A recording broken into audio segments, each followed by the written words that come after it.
মা বলো আর কতগুলো আম পারবো? আরে বেটা এটাই অনেক বেশি হয়ে গেছে, এখন নেমে পড়। মা আর কয়েকটা পেরে নেমে যাচ্ছি। না বেটা কালকের জন্য কিছু রেখে দে, নেমে যা। কেউ আসলে চুরি করে নিয়ে যাবে, তখন আমরা পাবো না। কিভাবে আমাদের আম চুরি করবে? নেমে যা। এই নাও। বাবা আমিও আম খেতে চাই। আচ্ছা এই আম। হ্যাঁ বাবা। ঠিক আছে দাঁড়া বেটি, আমি চেয়ে আসছি। আরে বেটা আমার মেয়ে আম খেতে চেয়েছে, একটা আম দেন। যা ভাগরে, আমার বেটা কত কষ্ট করে আম পেরেছে, আমি কেন তোকে দিব? আরে ও তো আমার বন্ধু, মা ওনাকে আমগুলো দিয়ে দাও। যা ভাগরে, আমি তো দিব না, তুইও দিবি না। বেটা কেমন তোর বন্ধু, একটা আমও দিল না, উল্টো আর ভাগিয়ে দিল। দাঁড়াও বাবা আমি যাচ্ছি। কিরে তুই আমাকে আম দিবি না? আরে মা না করেছে, আমি কি করব?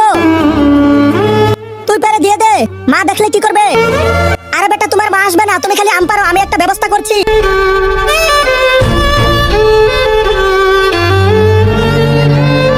আমি এতক্ষণ ওর মাকে আটকিয়ে রাখি, যতক্ষণ না ও আম পেরে নিবে। নিচে যাই, ওকে তো বলছিলাম পেরে উপরে উঠতে। আর আগে দেখবো শয়তানকে হারিয়ে কে কে আল্লাহকে ভালোবাসো। যারা আল্লাহকে ভালোবাসো তারা ভিডিওটিতে লাইক করে চ্যানেলটি সাবস্ক্রাইব করে দাও। আর যারা শয়তানকে ভালোবাসো তাদের লাইক সাবস্ক্রাইব করার দরকার নেই, আর কমেন্টে আল্লাহু আকবার লিখে যাও।